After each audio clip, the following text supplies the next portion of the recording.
Hey guys, week 6, ellipses, circles, cylinders. First of all, just to get into some terminology, that's a circle. You know that, I'm sure. That's an ellipse. As soon as a circle gets out of round, we call it an ellipse. An ellipse could be like that, could be like that, could be like that. A circle is technically an ellipse, but that's not a circle. Know what I mean? Circle and or ellipse, just ellipse, because it's not a circle. Sure you got that. Alright. Gonna do a real basic drawing a circle, and I'm gonna start with it as a square. Just to show you how this works in the long run. Now, you don't have to draw a square every time you draw a circle, but it sure does help. So there's a square, and I hope you can see it. Just like a regular square, in perspective or not in perspective, I'm going to find the center. We do that by X marks the spot, as you remember.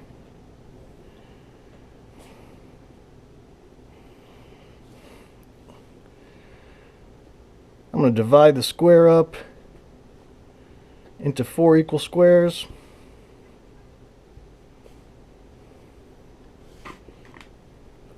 So now we've got a square in 4 equal squares. And what that has given us is our points where the circle is going to become tangent inside the square. And this is going to help you draw a circle. So what you've got now, you've got some edges sketched out. You could start lightly thinking just in quarters here and start connecting them. And this takes practice, and I'm not the best at it, and you're not the best at it yet, but hopefully you'll end up better than me.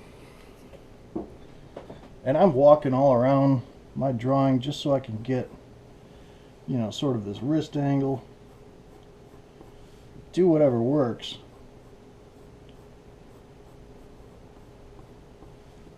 Oh, you know, it's wonky.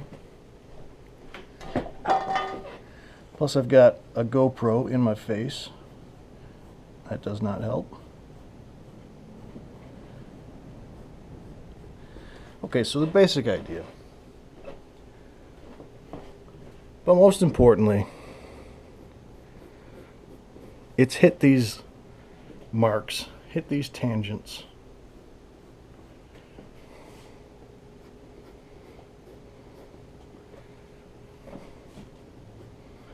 And it helps you see where you've messed up, what you need to focus on.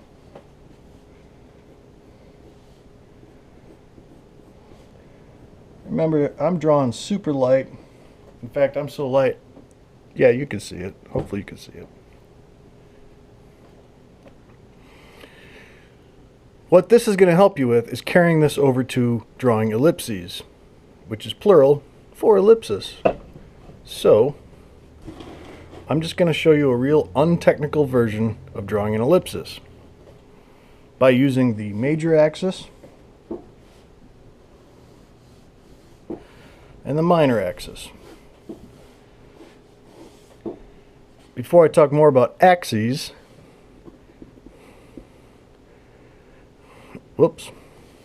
major, minor, notice that when we're in a circle, these axes are exactly 90 degrees to each other. That's going to carry over to all your ellipses from here on out. You will always have a 90-degree relationship between your major and minor axes. Watch. So I'm going to draw a foreshortened version of this, an ellipse, within a rectangle. because a rectangle is a foreshortened square, right? I'm a little crooked, but you know.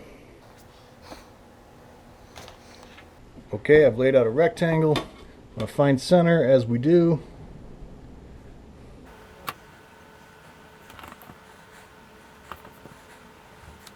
So now I've got my rectangle laid out. I've found my 4 points where the ellipsis is going to contact the rectangle.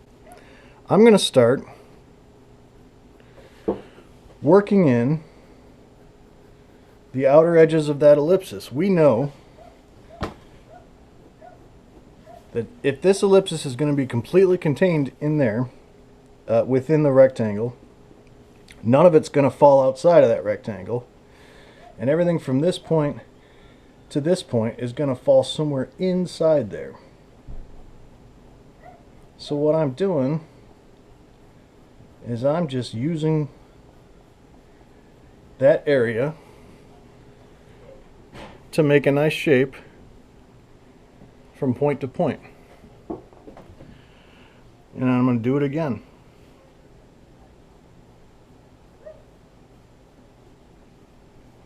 And I'm drawing light because I'm going to make a mistake.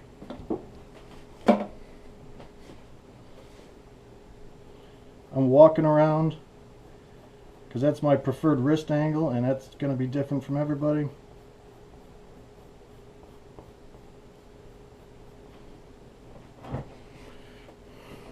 See, drawing this way is tough for me.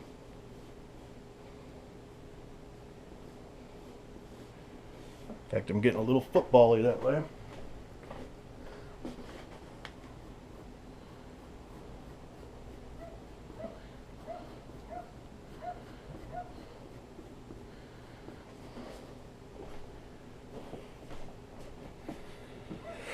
There you go. It's a super sketchy circle.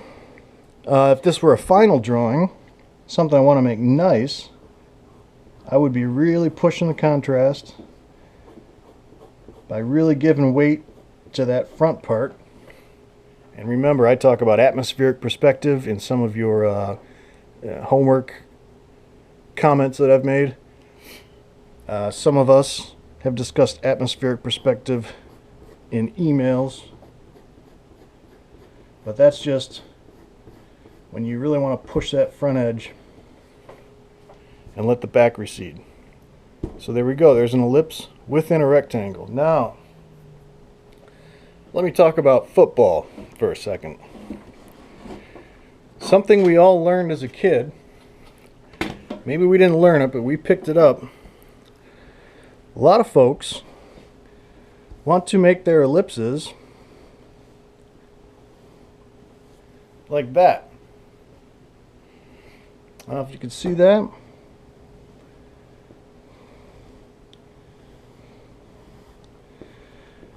They do these sharp corners.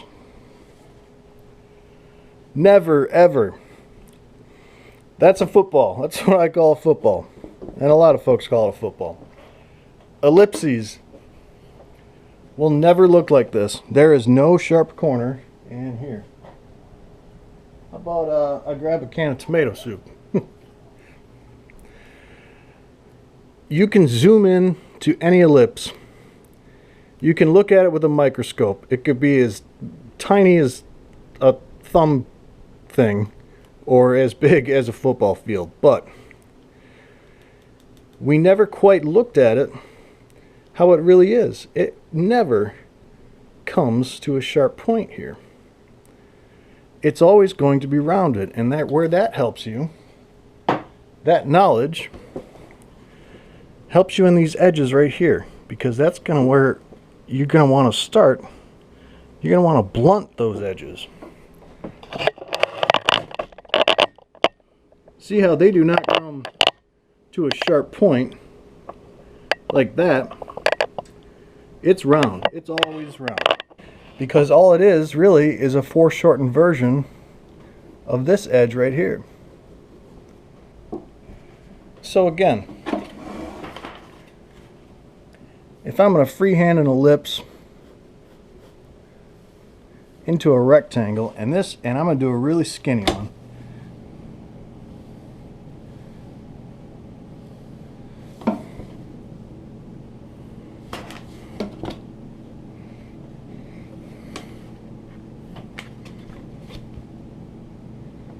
And I'm guessing right now.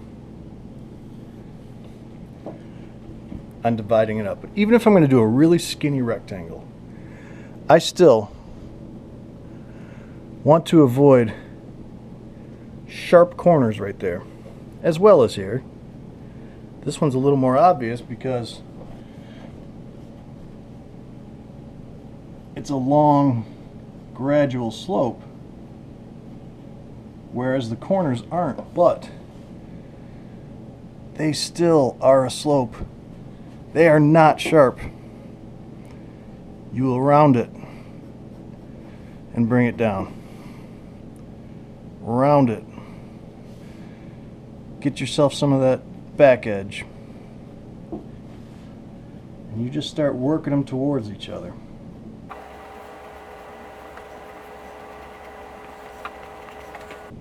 Not a football.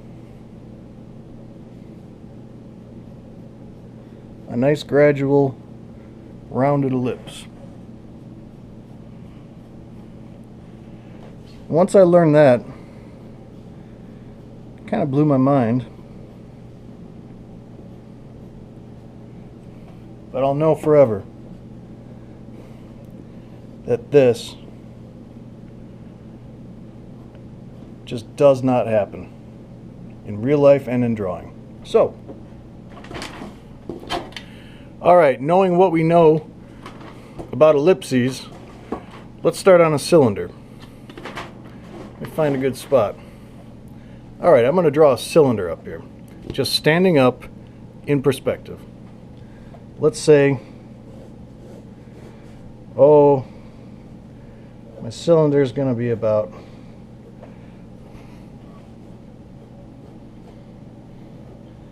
that big. There's other ways to do this without finding exact centers and all that. So let's say my cylinder is this wide.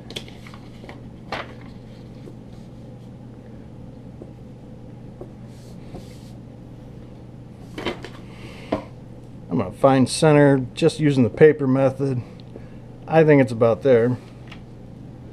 I'm a little short. Split the difference.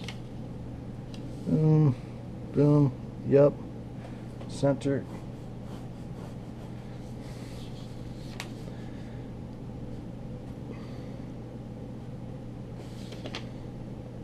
Center, all right, I found center. The unscientific way. Now, we have now our major axis on the top of the cylinder. We have our major axis on the bottom of the cylinder. We have our minor axes running through the middle. There's our 90-degree relationship between the major axis and the minor axis. My cylinder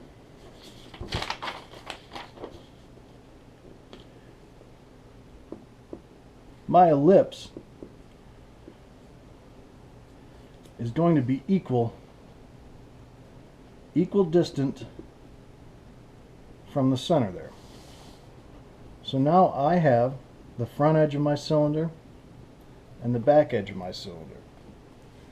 I have that left edge of the cylinder, not a football. I have the right edge. And I don't have to go, I can go ahead and do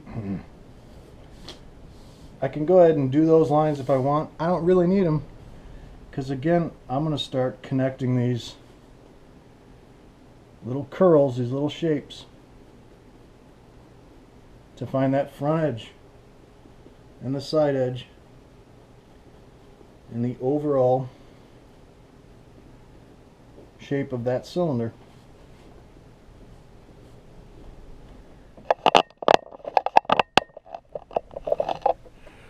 Okay, well, the GoPro cut out, so I have to redo this.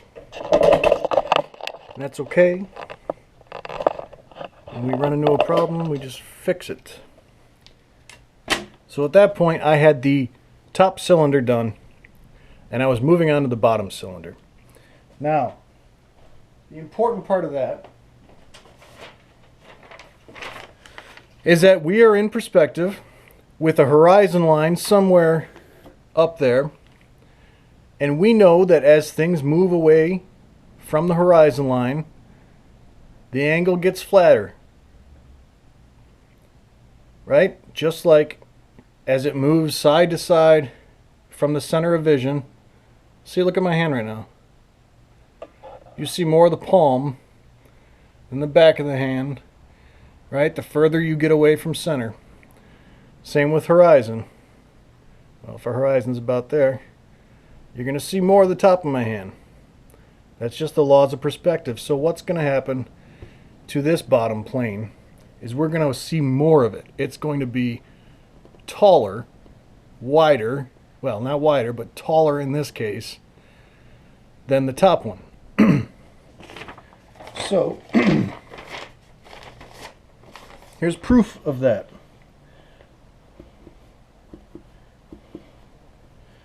There's the height of my top cylinder. My bottom cylinder has to be taller. So I'm going to put it about here. See that? This is now taller than that back one, or that top one. And from there, now I have my 4 points marked out again. And I could start constructing my front of the cylinder.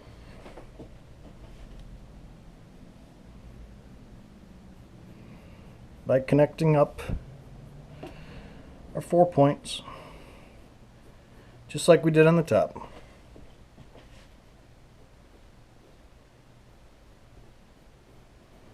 Apparently GoPros shut off after 20 minutes or so of babbling and breathing into it. So, okay, what we have now is a top cylinder that's a little skinnier than the bottom cylinder because of where it falls in our picture plane. Just like if it were a cube, I mean, just like this. That top plane is going to be a little more narrow than that bottom plane, which is probably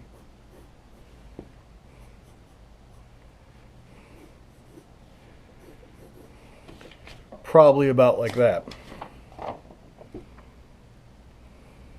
because it's further from the horizon. It's more towards the edge of our picture plane. So therefore, that plane just appears taller. Just like that. Okay, back to what I didn't lose. Now I'll draw a cylinder in perspective, laying on its side with perspective diminishment.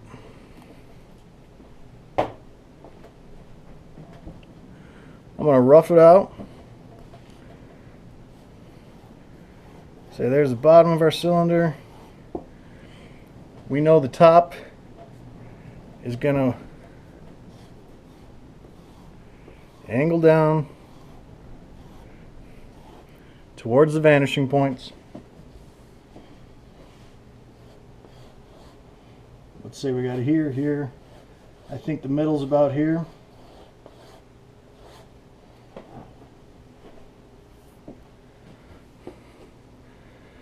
Let's put the end, the front of it about there, and the back of it about here. Now I'll find scientifically the edges. Let's call that the bottom. Call that the top.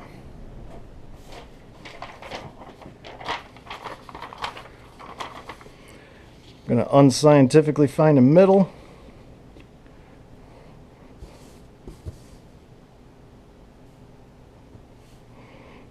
I'm going to say there.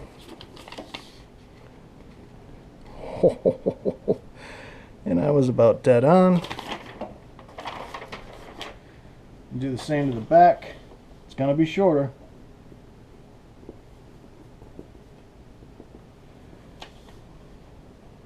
Right about there again.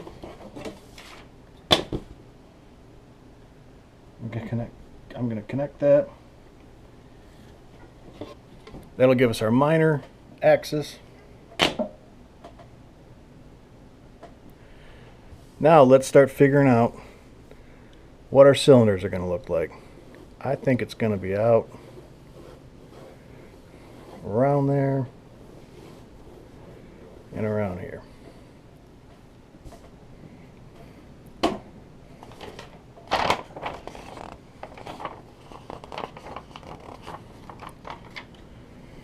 So we already have a major axis for our cylinder, another major axis for the back cylinder. We're going to make our minor axis be about equal, or be exactly equal, I'm sorry,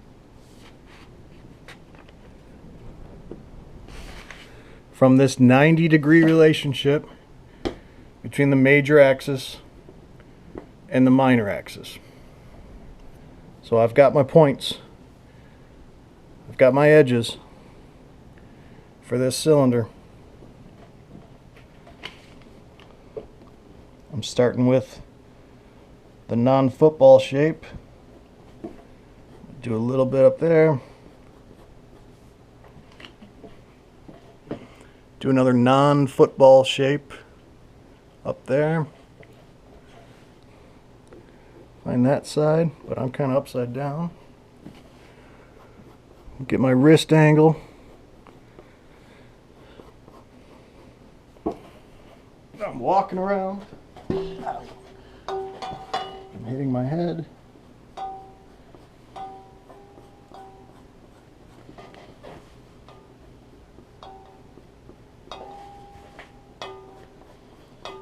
See, now I'm completely upside down, because it's okay to just walk around your drawing, get physical with it.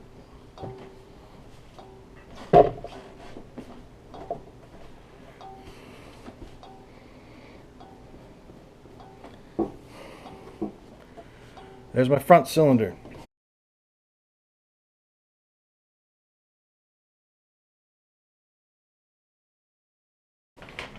Alright, so we have our front cylinder, the front edge of that can.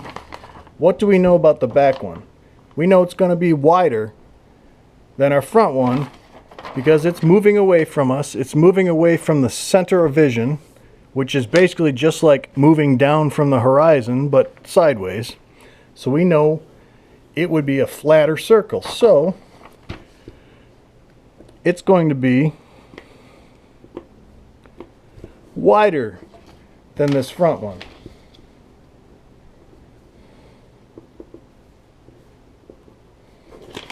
Right? We got our 4 points now along our 90-degree major and minor axis. Start working that in. No footballs. It's kind of bad.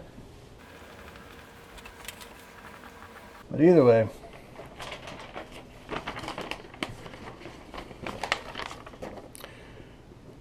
start doing some atmospheric perspective to this.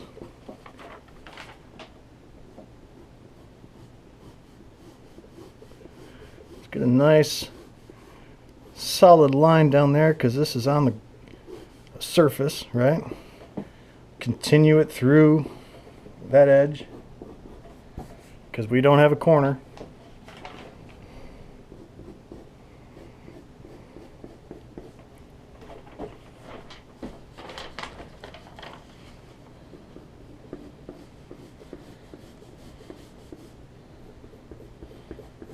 I can let that one go because that's not real.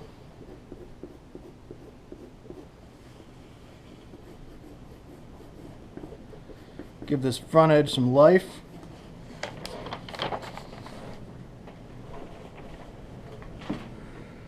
cylinder in perspective.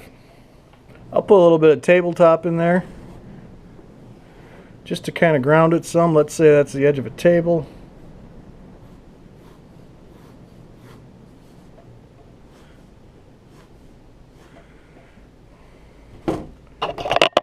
So it looks a little more real life. You know, we would be shading later. We're not going to get into that right now. Major axis, minor axis. Major axis, minor axis. Major axis, minor axis, major axis. Major and minor doesn't really matter on a circle. Matters on a cylinder though. Major axis, minor axis. Always, they're always going to be 90 degrees from each other. No matter what, where you're drawing your cylinder, where it is in relation to the horizon and to the center of vision, anywhere. That's the tricky part about ellipses. There's a part in the book on page 83 that talks about the center of your circle drawn in perspective does not lie on the corresponding ellipse's major axis. What the hell does that mean? Okay, I've long talked about drawing this stuff within a cube, right?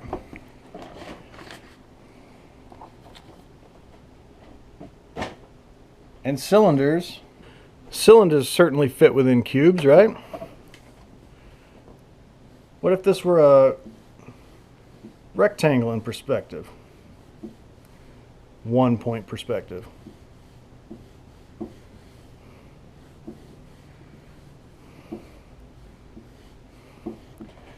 We would have something like this, right?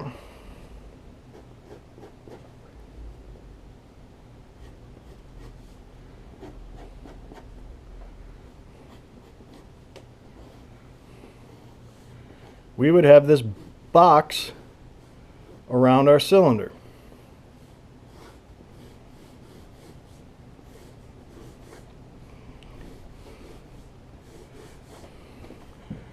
And the cylinder kind of just sits within that box. Same with cones, same with everything. Cone, right? I don't even have to show you cones, because a cone just sits within the box. So the book talks about cylinders and ellipses being kind of contained within rectangles, rectangular boxes, but it mentions that the center of the circle drawn in perspective does not lie on the corresponding ellipse's major axis. It is always further away from the observer than the major axis. What does that even mean? Let's go back to the old ping pong table theory. Remember, we used division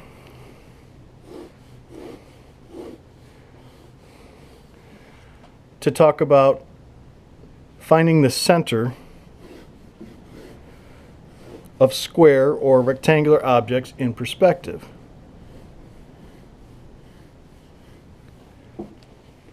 So we know we've got a center line, which is dead center between the edges. We know what happens when that diminishes.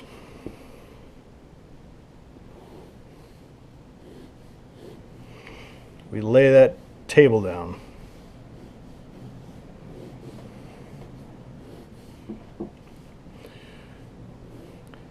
We use our X marks the spot. We find the center. Remember, now we have this thing going on where the front half is a lot longer than the back half. That's the technical center. That does not work when we're doing ellipses. So let's check this out. Let's do a square. We'll do a circle inside of a square. Find that center, call it about there. Boom, boom, boom, boom. Oh, we're going to make a horrible circle, but it's a circle, right? If we lay that square down in perspective,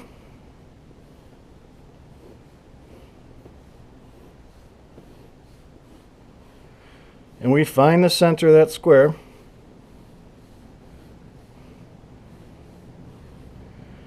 and we see that that back is shorter than the front, as it should be, and we try to get a minor and major axis out of this, it doesn't work. What we end up with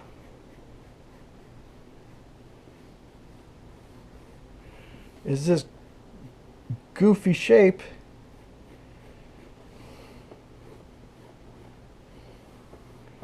that just does not work.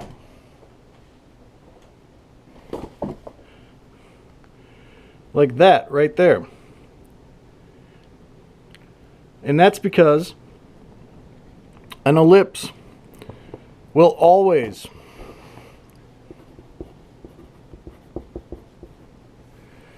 be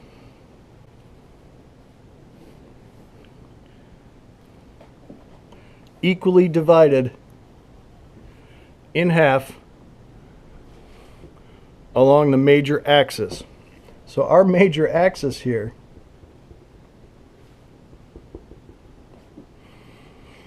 is not the center, the perspective center of that square. It's right here. It is equal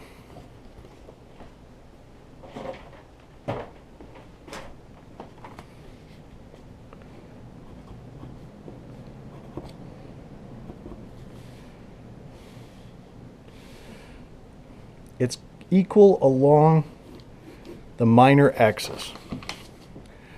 I'm going to take this concept to the computer to show you more about it. Okay, so the concept of the center of a circle not falling on an ellipse's major axis can be kind of described like this. When we had just squares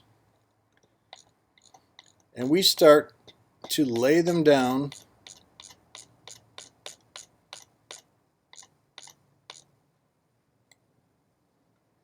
in perspective, we get that ping pong table theory where the center recedes back, which I just showed you on paper.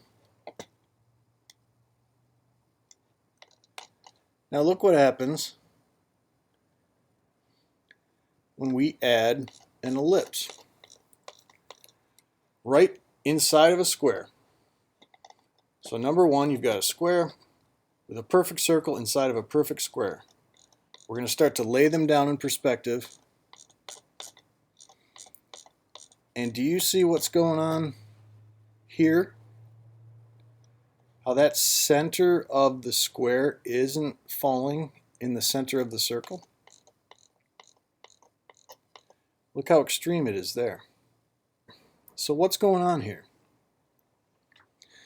The center of the circle is going to be found by dividing this center line in two.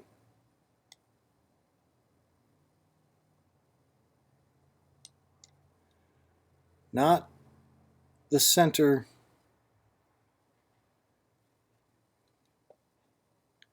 see your peak is right about there. Look what happens when we totally remove the circles from the boxes.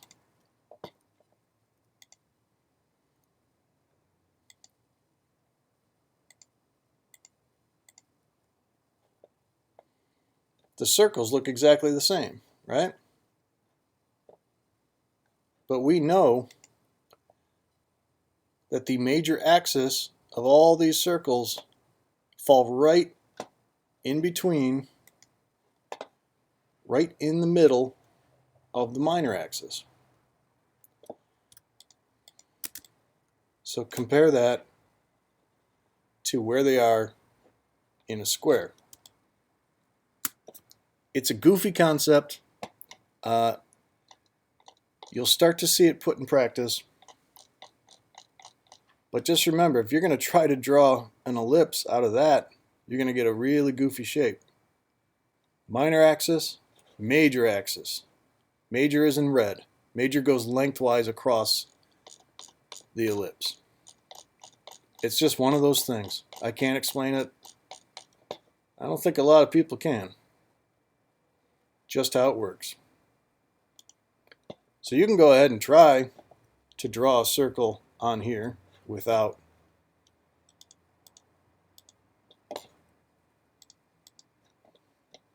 the major axis. Here, let's try it. So you can go ahead and try to draw an ellipsis over the top of this weirdness, but it's going to be screwed up. Now, if you find the real center between the major and minor axis, then you can actually start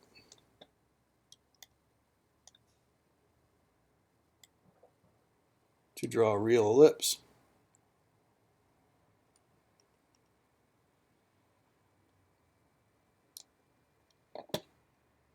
See that? That's closer to a real ellipse than that other goofy shape would have been. So there you go. There's that weird concept.